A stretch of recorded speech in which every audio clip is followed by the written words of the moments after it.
साथियों, आप सभी का विजय के प्लेटफॉर्म पर स्वागत है। इस वीडियो में हम लोग गुप्त काल से संबंधित जो भी महत्वपूर्ण फैक्ट हैं, जो हमसे बार बार भूल जाते हैं, उनके बारे में यहाँ पर हम लोग चर्चा करेंगे, या ऐसे कह सकते हैं कि पूरे गुप्त काल को हम लोग संक्षेप में यहाँ पर देखेंगे। तो इसको प्रारंभ करते हैं। सबसे पहले गुप्त काल के बारे में देख लेते हैं कि इसका टाइम पीरियड क्या है, कब से कब तक गुप्त काल चलता है। तो यह 275 ईस्वी से लेकर के 550 ईस्वी तक माना जाता है, अर्थात 275 वर्षों का इसका जो है टाइम पीरियड रहता है। इसके जो संस्थापक थे वो श्रीगुप्त थे, जबकि इसके वास्तविक संस्थापक कौन माने जाते हैं? चंद्रगुप्त प्रथम को माना जाता है। गुप्त काल की जो राजधानी है या गुप्त वंश की जो राजधानी रहती है वो पाटलिपुत्र है, और इनका धर्म जो रहा है वैष्णव धर्म रहा है, और राजचिन्ह की बात करें तो गरुड़ है, और राजभाषा इनका संस्कृत रहा है, तथा इनका जो राजकीय स्वर्ण सिक्का है जिससे कि दिनार कहा जाता है, जो कि कुषाणों की ही शैली पर आधारित है। इसके बाद यह याद रखिएगा कि जब कुषाणों का पतन होता है या उनकी जब पतनावस्था आती है, तो उनके पतन के बाद जो उनके सामंत थे, उनके सामंतों ने क्या है भारत में अलग अलग जगह पे छोटे छोटे राज्य स्थापित कर दिए। तो कुषाणों के पतन के बाद आप देखेंगे भारत में कई छोटे छोटे राज्यों की स्थापना या वंशों की स्थापना होती है, जैसे कि उत्तर प्रदेश और मध्य प्रदेश में आपका नागवंश, बिहार और यूपी में गुप्त वंश, उत्तरी बिहार में लिच्छवी वंश, आगरा और जयपुर क्षेत्र में अर्जुनायन वंश, यमुना और सतलज के बीच कुणिन वंश, मालवा और गुजरात में शक वंश, तथा महाराष्ट्र में वाकटक, कर्नाटक में कदम वंश और उत्तरी राजस्थान और हरियाणा में योद्धे वंश की स्थापना की जाती है। इनमें से अधिकतर जो रहते हैं वो आपके जो कुषाण है, कुषाणों के सामंत ही रहते हैं। तो इस प्रकार से जो गुप्त शासक होते हैं, ठीक है, तो गुप्त काल की स्थापना भी जो श्रीगुप्त ने की है, श्रीगुप्त भी कुषाणों का ही एक सामंत था। इसके अलावा कुछ अन्य चीज़ों को याद रखिएगा, जैसे कि जो कुणिन वंश अर्थात जो कुणिंद थे, इन्होंने शिव की आकृति के स्वर्ण सिक्के चलाए कुषाणों के सिक्कों के नमूने पर, तथा योद्धे वंश के जो शासक थे उनके स्वर्ण सिक्कों पर कार्तिकेय की आकृति आपको मिलती है। इसके अलावा जैसा कि हमने पहले बताया कि जो गुप्त थे ये कुषाणों के सामंत थे। अब हम लोग गुप्त वंश की यहाँ पर चर्चा करेंगे। तो गुप्त वंश की स्थापना कौन करते हैं? श्रीगुप्त करते हैं। श्रीगुप्त की जो उपाधि इन्होंने धारण की थी वो महाराज की उपाधि धारण की थी। क्या उपाधि थी? महाराज। महाराज जो होते थे ये सामंतों की उपाधि थी, ये कोई राजा की उपाधि नहीं थी बल्कि सामंतों की उपाधि थी। तो श्रीगुप्त ने सामंतों की उपाधि महाराज को धारण किया। इसके बाद श्रीगुप्त के बाद घटोत्कच खाते हैं। घटोत्कच ने भी महाराज की उपाधि धारण की थी। घटोत्कच के बाद चंद्रगुप्त प्रथम सिंहासन पर बैठते हैं और इन्होंने उपाधि जो एक बड़ी उपाधि महाराजाधिराज की धारण की। इनका जो कार्यकाल है वो 319 से लेकर 335 ईस्वी तक रहता है, और 319 जब ये सिंहासन पर बैठते हैं तो 319 जो है इसे गुप्त संवत कहा जाता है। ठीक है, यहीं से आपका गुप्त संवत प्रारंभ होता है, तो इसे गुप्त संवत कहा जाता है, जो कि बल्लभी संवत के साम्य मतलब साम्यता रखता है उससे। चंद्रगुप्त प्रथम के बाद जो है समुद्रगुप्त गद्दी पर बैठता है 335 से लेकर 375 तक। और समुद्रगुप्त की कई सारी उपाधियां थीं, जैसे कि इनको भारत का नेपोलियन कहा गया। तो भारत का नेपोलियन जो है स्मिथ के द्वारा कहा गया, स्मिथ ने इन्हें भारत का नेपोलियन कहा। इसके अलावा कविराज, राजा, छेत्ता, इसके अलावा पराक्रमांक। तो ये जो उपाधियां हैं इनकी ये महत्वपूर्ण है, पूछा जाता है, याद रखिएगा। और समुद्रगुप्त के बारे में जो जानकारी हमें मिलती है वो समुद्रगुप्त के राजकवि हर्षेण का जो एक अभिलेख है जिसे प्रयाग प्रशस्त के नाम से जानते हैं, जो कि चंपू शैली में है। इस प्रयाग प्रशस्त से समुद्रगुप्त के बारे में जानकारी मिलती है। तथा यदि हम इनके जो सीमावर्ती राज्य रहे हैं उन सीमावर्ती राज्यों की बात करें तो समतट जो है ये यदि वर्तमान में देखें तो ये जो पूर्वी बंगाल का जो पुण्यवर्धन वाला क्षेत्र है उसे ही उस समय समतट कहा जाता था। तो कई बार पूछ लेता है कि यह समतट को वर्तमान में किस नाम से जानते हैं, इस तरह का प्रश्न भी पूछा जाता है। ड्वाक असम का भाग रहा है, कामरूप असम को कहा जाता है, करतरपुर ये पंजाब का करतारपुर वाला इलाका था। इसके अलावा एक चीज़ और याद रखिएगा, स्मिथ जिसने समुद्रगुप्त को भारत का नेपोलियन कहा, इनकी एक पुस्तक थी अर्ली हिस्ट्री ऑफ इंडिया। तो कहीं पूछ ले कि अर्ली हिस्ट्री ऑफ इंडिया किसकी, इसके राइटर कौन है या इसके रचनाकार कौन है, तो स्मिथ हैं। इसके अलावा जो समुद्रगुप्त का जो एरण अभिलेख है इसमें समुद्रगुप्त की जो तुलना है वो यम और कुबेर से की गई है। इसके अलावा यदि समुद्रगुप्त के सिक्कों की बात करें तो समुद्रगुप्त के सिक्कों पर अश्वमेध प्रकार के सिक्के मिले, मतलब उसमें अश्वमेध की आकृति दर्शाई गई है और कुछ सिक्कों में इनको बीड़ा बजाते हुए दिखाया गया है। तो अश्वमेध प्रकार के सिक्कों से समुद्रगुप्त द्वारा अश्वमेध यज्ञ किए जाने की का प्रमाण मिलता है तथा बीड़ा बजाते हुए से संबंध पता चलता है कि यह संगीत प्रेमी था। इसके अलावा समुद्रगुप्त के राज दरबार का जो प्रसिद्ध विद्वान था उनका नाम क्या था, वसुबंधु था। तो वसुबंधु जो थे वो समुद्रगुप्त के दरबार से संबंधित थे। इसके अलावा समुद्रगुप्त के बाद जो है गद्दी पर रामगुप्त बैठते हैं।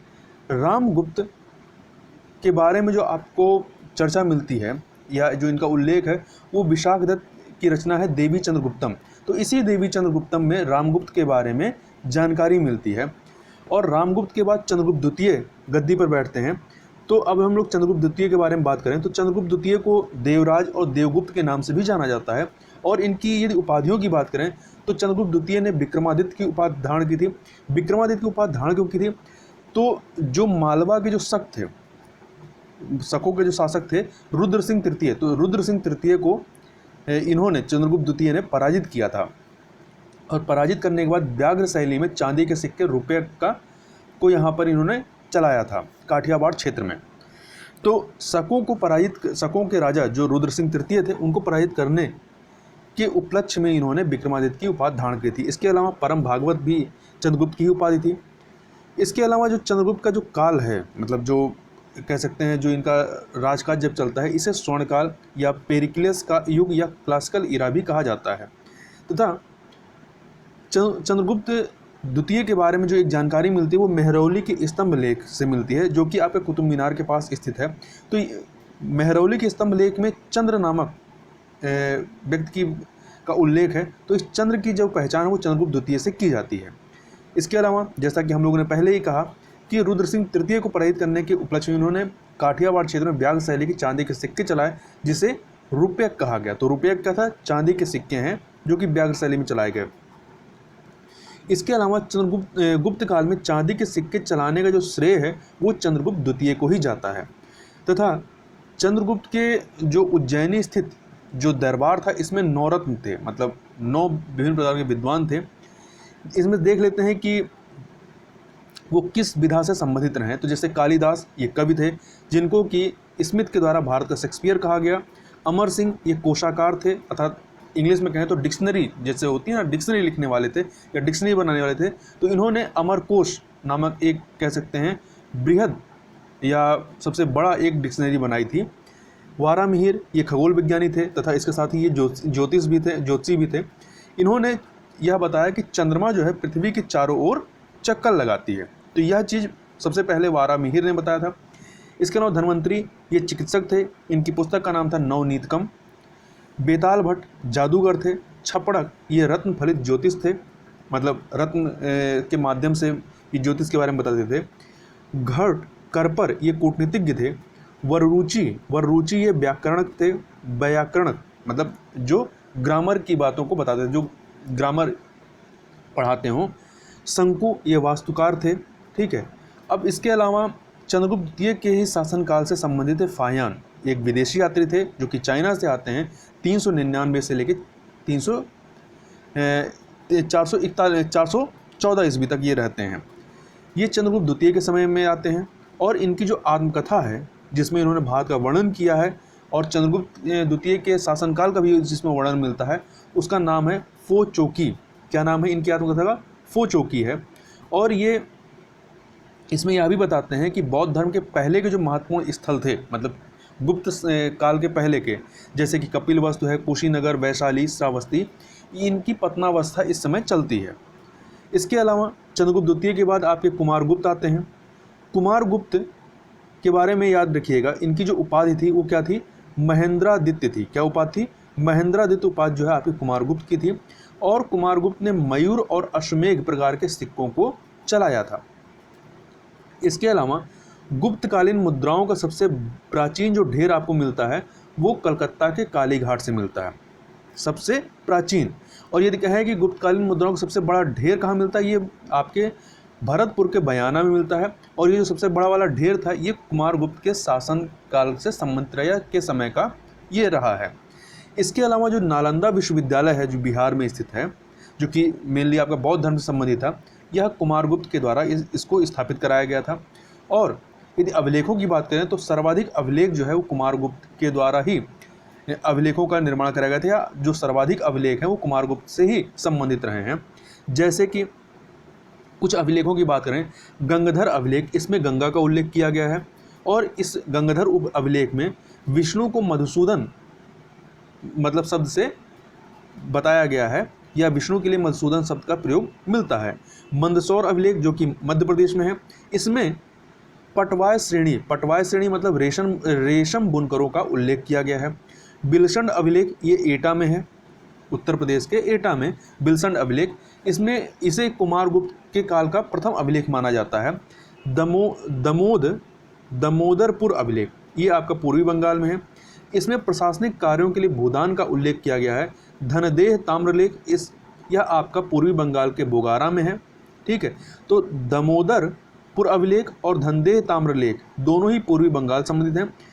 और धनदेह ताम्रलेख में आपका धार्मिक कार्यों के लिए भूदान का उल्लेख मिलता है। तो यहाँ ध्यान रखिएगा, प्रशासनिक कार्यों के लिए भूदान का उल्लेख दमोदरपुर अभिलेख में मिलता है, जबकि धार्मिक कार्यों के लिए भूदान का उल्लेख धनदेह ताम्रलेख में मिलता है। इसके अलावा एक और अभिलेख है भितरी स्तंभलेख। भितरी स्तंभलेख जो है यह स्कंदगुप्त से संबंधित है। ठीक है, इसकी स्थापना जो है स्कंदगुप्त के द्वारा कराई गई, और इसमें जो है स्कंदगुप्त द्वारा पुष्यमित्रों की पराजय का उल्लेख किया गया है। अब हम लोग स्कंदगुप्त की बात कर लेते हैं, कुमारगुप्त का पुत्र स्कंदगुप्त की। तो स्कंदगुप्त की उपाधि थी शक्रादित्य। क्या उपाधि थी? शक्रादित्य उपाधि थी। और स्कंदगुप्त के समय वृषभ आकृति के सिक्के चलाए जाते हैं, जो कि शैव धर्म का सूचक था। इसके अलावा स्कंदगुप्त ने चीन में व्यापारिक दूतमंडल भेजा, और इनसे संबंधित एक अभिलेख है जूनागढ़ अभिलेख। जूनागढ़ अभिलेख जो मेनली है, इसको स्थापित किसने कराया था? इस अभिलेख का स्थापना रुद्रदामन के द्वारा कराया गया था। और इसी रुद्रदामन का जो जूनागढ़ अभिलेख है, ठीक है, ये आपका चंपू शैली में है, और इसमें जो है चंद्रगुप्त मौर्य के द्वारा जो सुदर्शन झील का निर्माण कराया जाता है उसका उल्लेख है। बाद में अशोक के द्वारा उसका पुनर्निर्माण कराया जाता है, मतलब जो मरम्मत होती है वो कराया जाता है। और रुद्रदामन भी जो है उसके मरम्मत से संबंधित रहा है।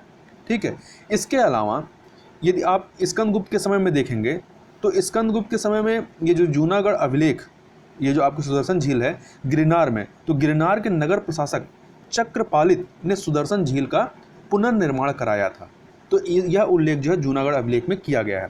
इसके अलावा जो आपके स्कंदगुप्त रहे हैं, उस स्कंदगुप्त के समय में खुसनेबाज के नेतृत्व में हूणों का भारत पर आक्रमण होता है, और इसका जो उल्लेख है हूणों के आक्रमण का, यह आपके जूनागढ़ अभिलेख में मिलता है और भितरी स्तंभलेख में मिलता है। तो दोनों में है, जूनागढ़ अभिलेख में और भितरी स्तंभलेख में मिलता है।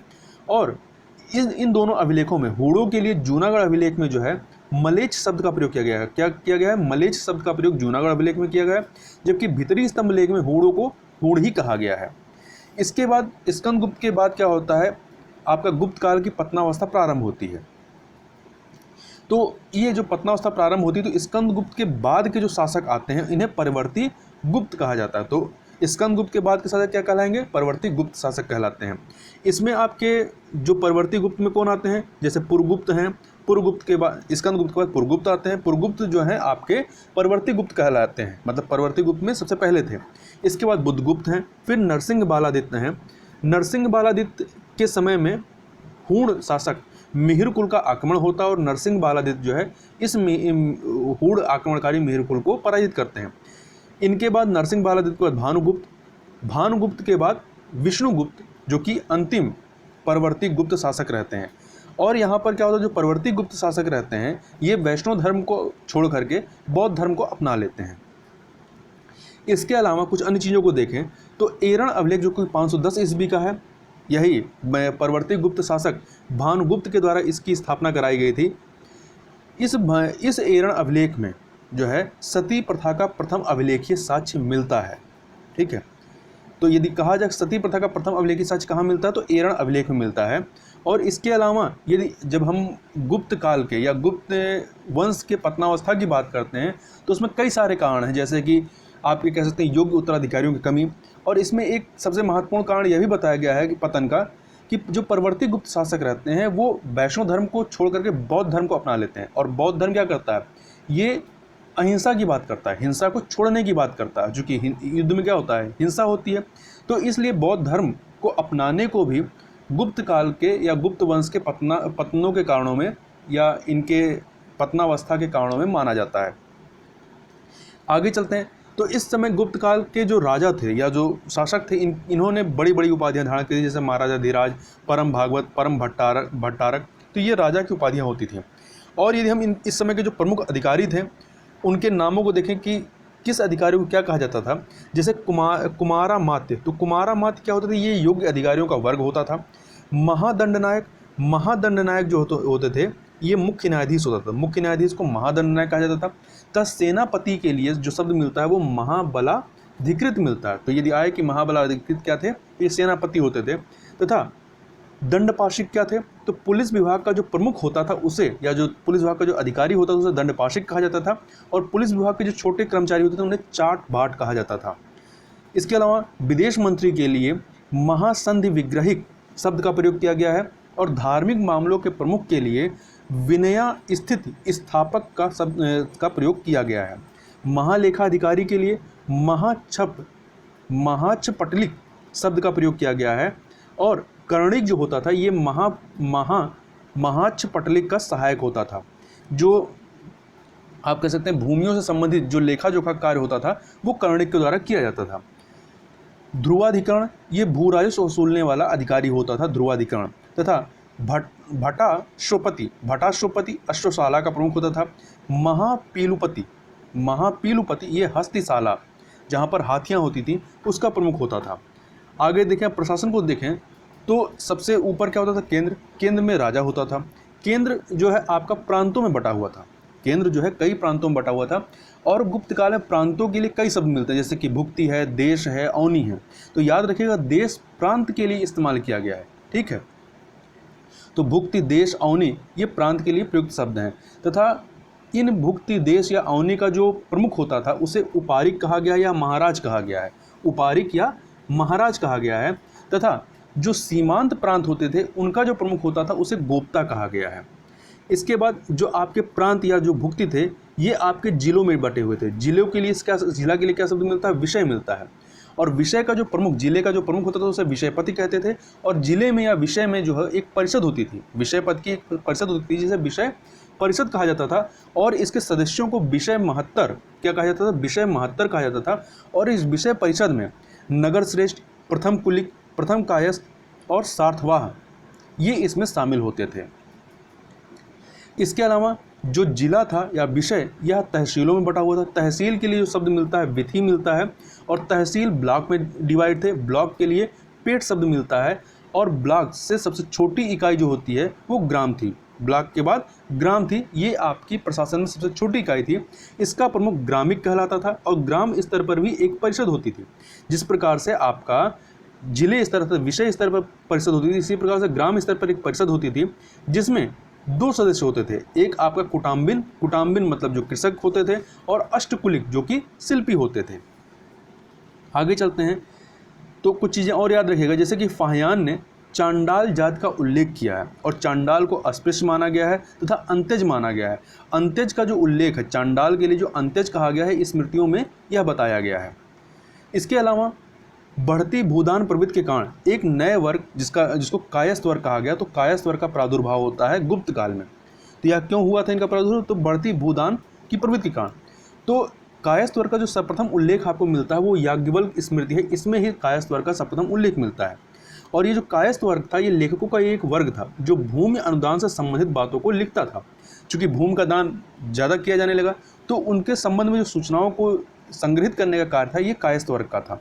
इसके अलावा ओशम्स स्मृति में एक जाति के रूप में सबसे पहले उल्लेख कायस्थ वर्ग का किया गया है। ठीक है, तो जाति के रूप में कहाँ उल्लेख किया गया, ओशम्स स्मृति में किया गया है। इसके अलावा यदि दास प्रथा की बात करें तो नारद स्मृति में दासों के सबसे अधिक प्रकार 15 प्रकार बताए गए हैं। और इसी नारद स्मृति में मुक्ति के विधान को भी बताया गया है कि दासों को मुक्ति भी मिल सकती है। और यदि स्त्रियों की बात करें तो यहाँ पर जो है स्त्रियों की दशा काफ़ी ज़्यादा खराब हो जाती है, क्योंकि स्त्रियों संबंधित जितनी भी कुरीतियाँ थी वो यहाँ पर आपको देखने को मिलती हैं, जैसे कि बाल विवाह है, पर्दा प्रथा है, सती प्रथा है, दहेज प्रथा है, ये सब इस समय गुप्त काल में प्रचलित थी। यदि आप पर्दा प्रथा की बात करें तो जो आपका अभिज्ञान शाकुंतलम है, ठीक है, अभिज्ञान शाकुंतलम में आप इस चीज़ को देख सकते हैं। जो शकुंतला थी उनको जो है पर्दा करते हुए दिखाया गया है।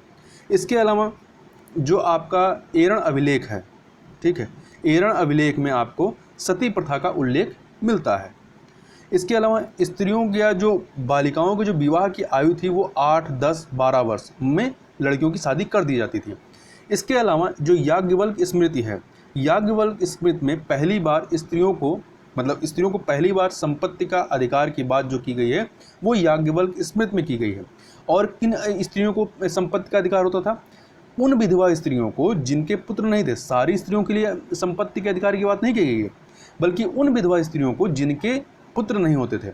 और इसमें जो विधवा स्त्रियां होती थी इनकी दशा जो है काफ़ी ज़्यादा खराब भी होती थी। इसके अलावा जो अमर सिंह का जो अमर कोश है, इसमें स्त्री शिक्षिकाओं के लिए आचार्य और उपाध्याया शब्द का प्रयोग किया गया है। और गुप्त काल में पहली बार देवदासी प्रथा का उल्लेख मिलता है। तो यदि पूछा जाए देवदासी प्रथा का उल्लेख सर्वप्रथम कब मिलता है तो गुप्त काल में मिलता है। और मौर्य काल में सत्ता का केंद्रीकरण होता है। एक चीज़ याद रखिएगा कि यदि मौर्य काल में जब देखें तो वहाँ सत्ता का केंद्रीकरण होता है, जबकि गुप्त काल में सत्ता का विकेंद्रीकरण होता है। आगे चलते हैं। यदि आर्थिक दशा की बात करें तो आर्थिक दशा में यदि कहें कि राजा के या राज्य के सबसे बड़ा इनकम का जो सोर्स होता था वो भू राजस्व होता था। और भू राजस्व के लिए कई शब्द मिलते हैं, जैसे कि भोग है, भाग है, उद्रंग है। तो ये सब आपका भू राजस्व के लिए इस्तेमाल किया जाता था। इसके अलावा कई सारे कर थे, जैसे कि बलि एक प्रकार का धार्मिक कर होता था। बिष्टि बेगार या निःशुल्क श्रम होता था। हर इलाकर जो था हलों पर लगने वाला कर था। शुल्क चुंगी कर होता था। वातभूत वायु और पानी के देवताओं को प्रसन्न करने के लिए लिया जाने वाला एक प्रकार का कर था। इसके अलावा भूतोपांत प्रत्यय यह राज्य में उत्पन्न होने वाली और आयात की जाने वाली वस्तुओं पर लगने वाले कर को भूतोपांत प्रत्यय कहा गया है। अब थोड़ा सा भूमि के प्रकारों को देखें तो कई प्रकार थे भूमि के। उसमें से हम लोग यहाँ पर जो थोड़ा सा नाम अलग टाइप के हैं उनकी यहाँ पर बात करेंगे। जैसे गोचर चारागाह भूमि के लिए गोचर शब्द का इस्तेमाल किया गया है। शिल, ये बिना जोती गई भूमि को शिल कहा गया है। अपरहत जो होते थे बिना जोती गई जंगली भूमि के लिए शब्द का प्रयोग किया जाता था। अप्रदा अर्थात विवादित भूमि जिसे किसी और को सौंपी नहीं गई है। अर्धखिल क्या थे? एक वर्ष से खेती ना की गई हो ऐसी भूमि जहाँ पर एक वर्ष से खेती ना की गई हो। और अर्धखिल ये था। खिल क्या होता है? ऐसी भूमि जहाँ पर 3 वर्ष से खेती ना की गई हो। और वन अर्थात जहाँ पर 5 वर्ष से खेती ना की गई हो। तो याद रखिएगा, अर्धखिल मतलब 1 वर्ष से खेती ना की गई हो, खिल 3 वर्ष से खेती ना की गई हो, वन अर्थात 5 वर्ष से खेती ना की गई हो वहाँ पर। अग्रहार जो है, अग्रहार ये ब्राह्मणों को दी गई कर मुक्त भूमि को अग्रहार कहा गया है। कृष्ण प्रकृष्ट भूमि क्या होती थी? कृष्ट प्रकृष्ट भूमि, ये स्वयं खेती की जाने वाली भूमि को कृष्ट प्रकृष्ट भूमि कहा गया है। शतक भूमि, तो निजी स्वामित्व वाली भूमि को शतक भूमि कहा गया है। तथा देवमातृक अर्थात वर्षा जल द्वारा सिंचित भूमि के लिए देवमातृक शब्द का प्रयोग किया गया है। और अदेवमातृक अर्थात कृत्रिम संसाधनों से सिंचित भूमि के लिए प्रयुक्त शब्द है। इसके अलावा कुछ अन्य चीज़ों को देखें तो निवी धर्म मतलब वह मूल भूमि जिसे किसी को प्रदान किया जाए उसे निवी धर्म कहते हैं। अक्षय निवी धर्म मतलब न्यासी भूमि के लिए प्रयुक्त शब्द है। और भूमि छिद्रित न्याय, तो भूमि छिद्रित न्याय मतलब बंजर भूमि को कृषि योग्य बनाने के लिए भूमि छिद्रित न्याय शब्द का प्रयोग किया गया है। इसके अलावा यदि भूमि की नाप के लिए प्रयुक्त शब्दों को देखें तो इसमें निवर्तन, पाटक, नल, द्रोणवाप, आठवाप, ये सब जो शब्द हैं ये भूमि की नाप के लिए प्रयुक्त शब्द हैं। यदि कहीं पर आ जाए कि निवर्तन, पाटक, नल, द्रोणवाप, आठवाप ये क्या है, तो ये भूमि की नाप के लिए प्रयुक्त शब्द हैं। इसके अलावा यदि सिंचाई के साधन की बात करें तो जो पहले के साधन चले आ रहे थे वो तो थे ही, कुछ नए साधन जैसे कि अर्घट का प्रयोग यहाँ पर होने लगा था। अर्घट मतलब जिसे रहट कहते हैं, अर्घट अर्थात रहट। और अर्घट के लिए 2 शब्द मिलते हैं, जैसे घट यंत्र और तुला यंत्र। तो घट यंत्र का प्रयोग जो है वो आपका हेनसांग ने किया है। हेनसांग ने अर्घट को घट यंत्र कहा है, घट यंत्र कहा है। जबकि वाणभट्ट ने हर्षचरित में तुला यंत्र कहा है। तो याद रखिए घट यंत्र या तुला यंत्र ये अर्घट के लिए प्रयुक्त शब्द हैं। घट यंत्र का प्रयोग ह्वेनसांग ने किया है और तुला यंत्र का प्रयोग वाणभट्ट ने किया है। इसके अलावा स्मृतियों में ब्याज से प्राप्त धन को काला धन कहकर इसका जो है एक तरीके से वो किया गया है, विरोध किया गया है या इसकी निंदा की गई है। ठीक है, तो ब्याज से प्राप्त धन के लिए क्या शब्द मिलता है? काला धन, जिसकी निंदा की जाती है। इसके अलावा गुप्त काल में श्रेणी व्यवस्था जो रहती है, जो विभिन्न प्रकार के जो पेशे को अपनाने वाला वर्ग था, तो श्रेणी व्यवस्था यहाँ पर अपने उच्चतम रूप में प्रचलित थी। और इसके अलावा कुछ अन्य चीज़ों को देखें तो गुप्त शासकों ने सर्वाधिक स्वर्ण सिक्के चलाए थे। सर्वाधिक स्वर्ण सिक्के किसने चलाए? तो गुप्त शासकों ने चलाए। और यदि कहा जाए कि ये स्वर्ण सिक्कों का चलाने का भारत में यह प्रचलन किसने किया था सर्वप्रथम? तो हिंद यवन शासकों ने इसको प्रारंभ किया था। ठीक है, और इसमें भी सबसे पहले किसने चालू किया था? मीनांडर ने चालू किया था, जो कि हिंद यवन शासक था। और जो सबसे शुद्धतम आपको मिलते हैं वो कुषाण काल में मिलते हैं। सोने के जो स्वर्ण सिक्के जो सबसे शुद्धतम अवस्था मिलते हैं वो आपके कुषाण काल में मिलते हैं। और सर्वाधिक स्वर्ण सिक्के आपके गुप्त शासकों ने चलाए थे। और गुप्त शासकों के जो स्वर्ण सिक्का था इसे दिनार कहा गया। क्या कहा गया? दिनार कहा गया। और इनके जो सिक्के स्वर्ण सिक्के थे ये कुषाणों के जो स्वर्ण सिक्के थे उसी कह सकते हैं रीत पर आधारित रहे हैं। तथा जो चांदी का सिक्का रहा है उसे रुपयक कहा गया है। तो रुपयक जो है इसको सर्वप्रथम किसने चलाया था गुप्त शासकों में? तो चंद्रगुप्त द्वितीय ऐसा पहला गुप्त शासक था जिसने चांदी का सिक्का चलाया था, जिसका नाम इसने रुपयक दिया था, जो कि व्याघ्र शैली में इसको निर्मित किया गया था। अब साहित्य की बात करें तो गुप्त काल में कई सारे विद्वान रहे, जैसे कि कालिदास। तो कालिदास की कई सारी रचनाएं हैं और इन्हें जो है स्मिथ भारत का शेक्सपियर कहता है। और इनकी रचनाओं की बात करें तो इसमें रघुवंशम, कुमार संभव में शिव और पार्वती के बारे में उल्लेख किया गया है। मेघदूतम, ऋतु संहार, मालविकाग्निमित्रम, विक्रमोर्वशीयम, अभिज्ञान शाकुंतलम। तो ये जो है आपके कालिदास की रचना है। इसके अलावा याद रखिएगा नाटक लिखने का सर्वप्रथम जो श्रेय दिया जाता है वो भाष्य और अश्वघोष को दिया जाता है। इसके अलावा शूद्रक की रचना थी मृच्छकटिकम। तो मृच्छकटिकम किसके द्वारा लिखी गई है? शूद्रक के द्वारा लिखी गई है। और इसके अलावा विशाख दत्त कृत मुद्रा राक्षस, तो मुद्रा राक्षस विशाख दत्त के द्वारा लिखी गई है। मुद्रा राक्षस में चंद्रगुप्त मौर्य के प्रारंभिक जीवन की जानकारी मिलती है। इसके अलावा देवी चंद्रगुप्तम में रामगुप्त की जानकारी मिलती है। अमर सिंह अमरकोश की रचना की इन्होंने। विष्णु शर्मा ने पंचतंत्र नामक पुस्तक की रचना की और पंचतंत्र का कई भाषाओं में अनुवाद किया गया है। तो जैसे कि इसका अनुवाद में इनका नाम क्या रहा, जैसे कि कालिला वादिमना जो है ये अरबी भाषा में अनुवाद था और फारसी भाषा में अनवारे सुहेली और यारे दानिश नाम से इसका अनुवाद किया गया है। चंद्रगोमिन जो थे इन्होंने चंद्र व्याकरण नामक पुस्तक की रचना की, जो कि आपकी बौद्ध धर्म से संबंधित रही है। इसके अलावा कामंदक ने नीति शास्त्र की रचना की। वात्सायन ने कामसूत्र की रचना की। बुद्ध घोष ने विशुद्ध मग्ग की रचना की और सिद्धसेन ने न्यायावतार की रचना की। अब थोड़ा सा गुप्तकालीन कला की बात करें तो गुप्त काल में आप जो देखेंगे तो मंदिर निर्माण की जो वास्तविक शुरुआत होती है वो गुप्त काल से ही होती है। और इस समय के जो मंदिरों का निर्माण होता है, जो स्थापत्य होता है, वो नागर शैली में होता है। नागर शैली नाम क्यों पड़ता है? क्योंकि अधिकतर जो इनका निर्माण प्रारंभ होता है वो नगरों में होता है, इसलिए इसे नागर शैली कहा जाता है। और इस समय गुप्त कालीन जो प्रमुख मंदिर रहे उसमें आपका देवगढ़ का दशावतार मंदिर है, जो कि उत्तर प्रदेश के ललितपुर में स्थापित है।